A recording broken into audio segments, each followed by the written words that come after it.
Hi, I'm Annika Johnson from Al Johnson's in Sister Bay. I hope you enjoy my new video series called Door County Girl. These are stories of my life, the people and places that I love, and of course how we all survive here in northern Wisconsin. You can come back as often as you like, but don't forget to subscribe to Al's YouTube channel.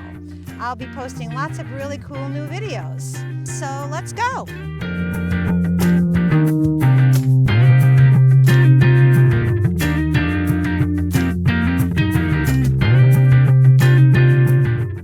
Hello everybody, welcome to another episode of Door County Girl, though today we may want to change it to something... It's Door County Dudes. We're missing the dudette. We're arguing about, what should we, but I think dude is probably the most appropriate thing. So I'm with, I wish it was my brother, Rolf, but not. Where is Annika, do we know? Annika has got, she's up to her elbows in work right now. Okay. So she's behind the eight ball, let's say. So just if anybody who's concerned out there, it's... It's just strictly work related, and she's just couldn't make it today, and Kit volunteered to stand in, which I'm very grateful for. Well, I'm glad you're here too, because I think just with one person doing a cooking episode, it wouldn't be the same. Yeah, so we don't have the banter. It'd be pretty boring. Okay, so today we are using one of Rolf Johnson's most favorite Swedish ingredients of all time, I would have to say. He's 100% right. I use it for everything. Yeah, I think when we cook, even when you get a little hot, you... Oh, yeah. It's a multi-purpose ingredient, sure. Yeah. So here's we'll bring it out. We'll give them another advertising, even though, but... Yeah.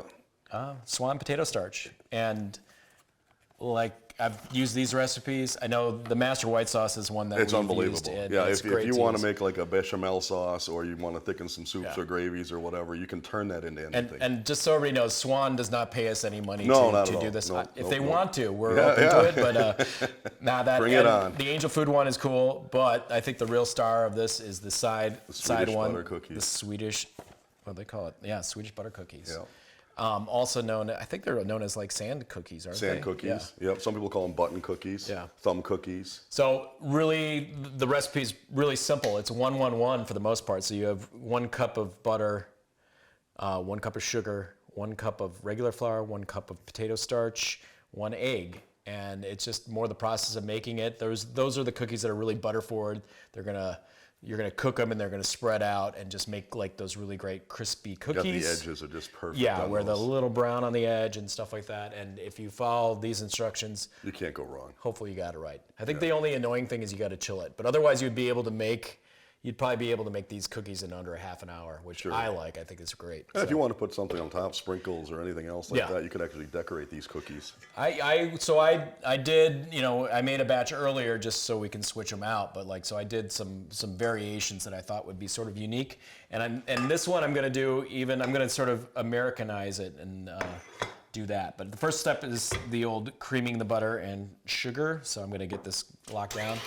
And it's going to get a little louder here, but we're make both up loud for it, guys. but we'll bring up our voice box. So I heard this morning in the kitchen that your son Jesper is coming back. He's on his way back to Door County. Okay. So tell everybody what he's been doing. So my son Jesper, who was without a job other than working for me, about a month ago, got a phone call. Well, he went to college. Oh yeah, I'm sorry. He went to college, and he's what is called a commercial diver.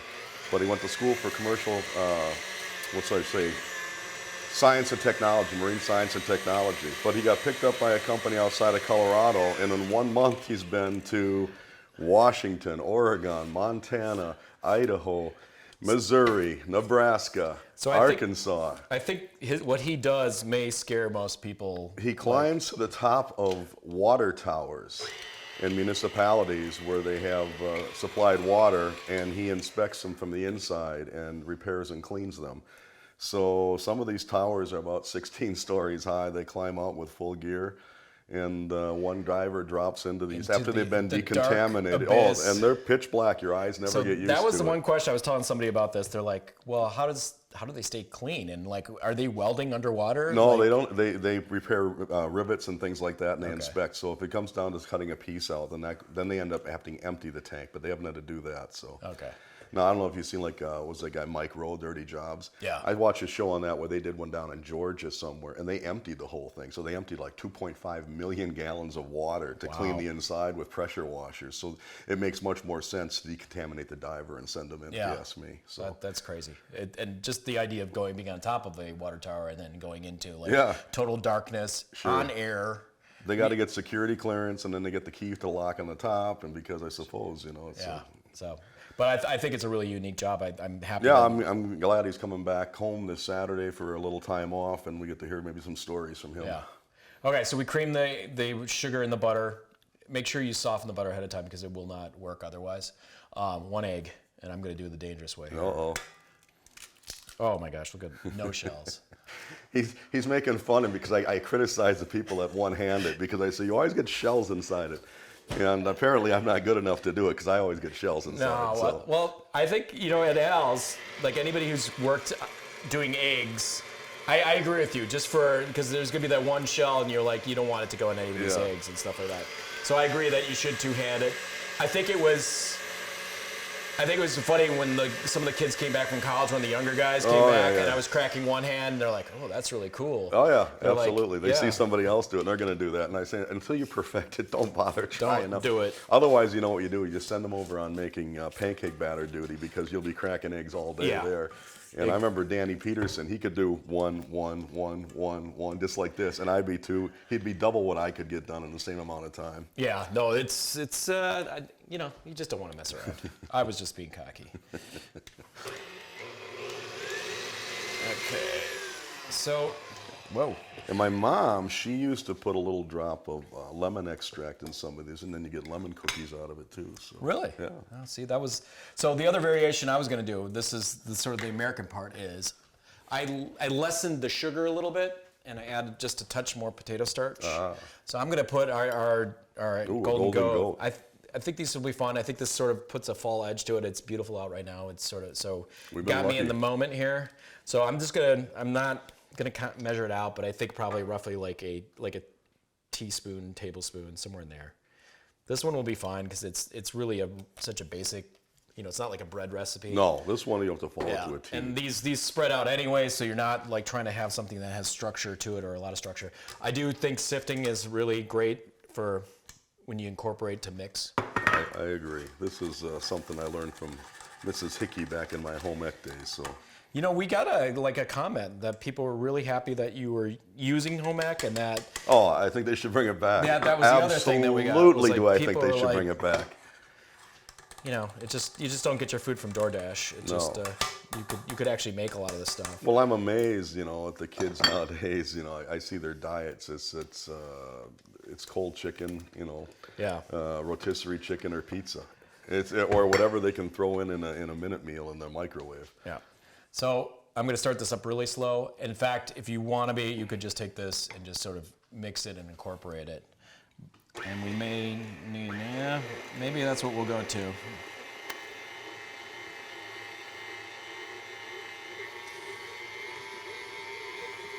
The KitchenAid is not on fire right now.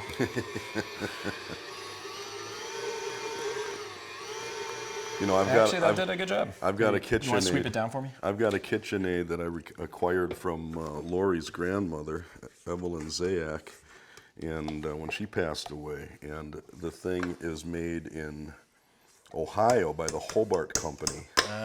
So that's the real McCoy. Yeah, and we know at Al's, I think all the original like if you see Hobart on some of our original pieces, it's because they lasted that long. Yeah. I mean, I think it's I testament. know one time I thought we had one of the oldest mixers in the United States, and they had a contest, mixer still being used. I wasn't even close. There's so many more out there. Really? They're much older than ours.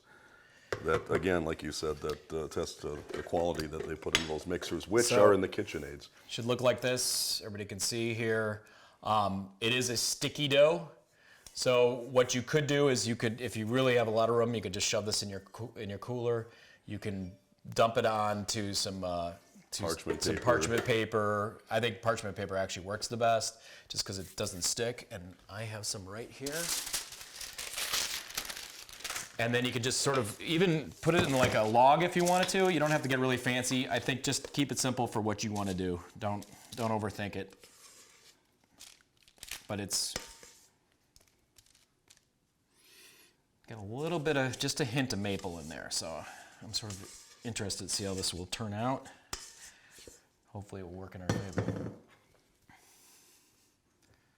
Oh, probably did that the wrong way. Are you finished with this pot? Yeah, well, let's do that. I'm with my Annika. Oh, When you're gonna- Annika was here, yeah. she would say slicka pot. Yeah, that was. So, do you have any maple flavor, or should we put more? I in can there? taste the maple. Just a little bit. Yep. Okay. So Just a yeah, hint. just do this if you want. You can just put it in your fridge here. So we're gonna do that.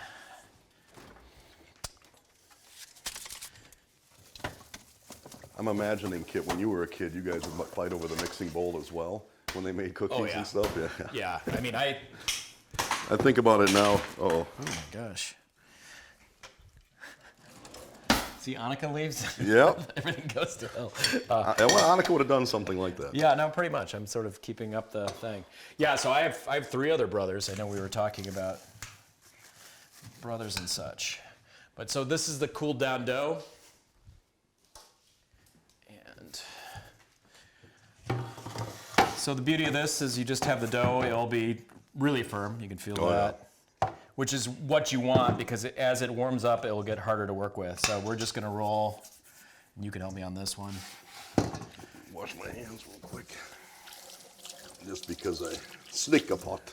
Oh yeah, that's true. Not that I was worried about your germs or anything like that. But Well, once we cook it, I suppose. and you just want to do like small little balls, and you can really just eye it up. If you have like an ice cream scoop that you use for doing cookies and stuff like that, my wife has one. It works really handily because you just go plop, plop, plop. But the faster you work with it, the better. Like Rolf's just going into it. You don't want them too close to each other because they do expand. They spread out quite a bit. Yeah. And this is one of those projects I remember being a kid. Even when I was in Sweden, this is the thing you like to do because kids like to get their hands dirty. It's like Play-Doh. Yeah, it is fun. This is a great recipe to make with your kids and stuff like that. And I know my daughter is like really into baking, so we do. She loves watching all the baking shows. So it's one of those things too, and teaching kids how to do stuff like this just makes them so much more self-sufficient when they get older. And in case they don't teach home ec. well, and look at the ingredients we're using. It's not like there's anything that has any it's kind nothing of, magical like, about it. preservatives in it or anything like that. I mean, I'd rather have them make this than have some store-bought cookie that is full of a bunch of stuff. Okay, so I think actually 3 rows on the sheet pan like this is probably good. 3 rows of 4, because they do. We probably got a couple too close here. So, They will spread out like crazy here. And he means like crazy. They Yeah. really, really, really will. So the other issue is we need to press them down just a little bit. So This is where they get the thumbprint cookie. yeah, you could do thumbprint. You can use a fork. I'm going to use a fork. I think a really good technique is if you use, because the dough is sticky, all you just have to do is coat it in a little bit of flour. You can press it down. It won't really matter too much. If the dough is really cold, if it's a little warm, then it won't happen like that. It won't spread out. I just had a deja vu. Or you could use... This is like with my grandmother doing this. Yeah. Exactly the same thing. You could use powdered sugar, would work really well if you want to add, and it would add a little more sweetness. Now, so in the ones that I made earlier, see, now it's getting sticky, and that's more what flour. will happen. So we'll just go like that. We'll just dip it in, and we'll make it pretty in here.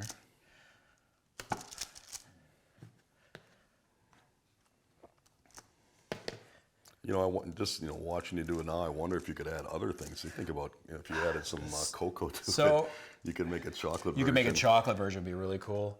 I was thinking about, because there's another Swedish cookie recipe that's in the Swedish Cakes and Cookies cookbook that is pretty much like a universal recipe. So like they'll have one that has like marzipan on it, one that will have like the perfect like sugared pecan on it, one that will have like the thumbprint cookies. So it's all that kind of stuff here.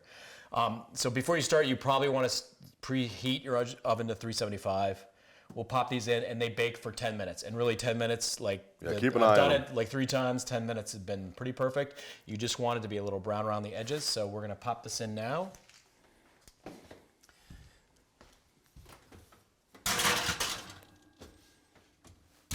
And then we're just gonna wait the 10 minutes, and we'll be right. Oh, well, actually, I made them right over here. So. Through the magic of through the magic of television. television. So this is what happens when you put too many on one sheet pan. So you see how they're not perfectly circular, but they still taste amazing. I tried to do like a thumbprint cookie. So like I did put a little of our raspberry jam on those. They look good. They're not like the thumbprint. Like I want to have like the perfect like butter cookie kind of thing with that on there. But so you can see how they're nice and brown and crisp on the edge. All right, I can't wait to try I'm one. gonna try one kids, here. So. Like I remember. Crispy. Super simple. Yeah. Be really good with fika. Oh yeah. Good dipping cookie. Get the fim in there.